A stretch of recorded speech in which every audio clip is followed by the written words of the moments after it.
નાના વરાછા રામજી ઓવારા ખાતે આવેલ ઝૂંપડપટ્ટીમાં સાંજના સમયે અચાનક ગેસના બાટલામાં લીકેજ થતાં લાગેલી આગમાં 3 જેટલા ઝૂંપડાઓ આવી જતા ભાગદોડ મચી જવા પામી હતી।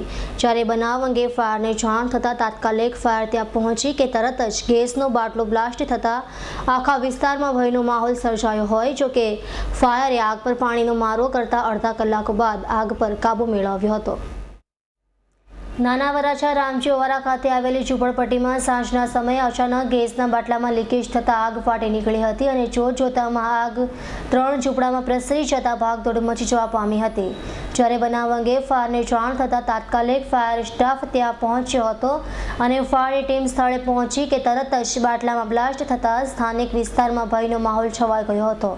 જોકે અડધો કલાકની ભારે જહેમત બાદ ફાયરની ટીમે આગ પર કાબુ મેળવ્યો હતો અને સદનસીબે આગમાં કોઈ જાનહાનિ ન થતાં ફાયરે અને સ્થાનિકોએ હાશકારો અનુભવ્યો હતો। આજે અમને કંટ્રોલ રૂમમાંથી મેસેજ આવ્યો કે રામજી ઓવારા મહાદેવ ફળિયું આગનો કોલ રાવળ ફળિયામાં આગનો કોલ મળેલો। શરૂઆતમાં તો પહેલાં અમારી વરાછા ફાયર એન્જિન આવેલી અને ત્યારબાદ એની તીવ્રતા જોઈને વધારાની ગાડીઓ મોકલાયેલી। શરૂઆતમાં તો કાપોદરા કતારગામ અને કોસાડની ગાડીઓ મોકલાયેલી, પરંતુ આગની તીવ્રતા જોઈ અને વધારાની ગાડીઓ મોકલાયેલી।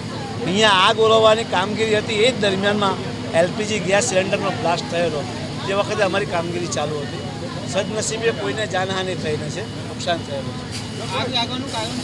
આગ લાગવાનું કારણ તો ગેસ લીકેજથી આગ લાગેલી છે।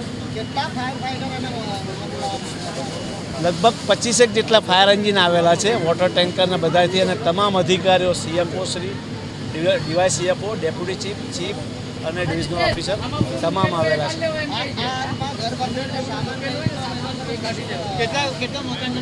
મૂળ શું છે કે આ કાચા મકાન છે, એટલે એ જે ગેસનો સિલિન્ડર ફાટ્યો એના કારણે વધુ આગ સ્પ્રેડ થઈ છે।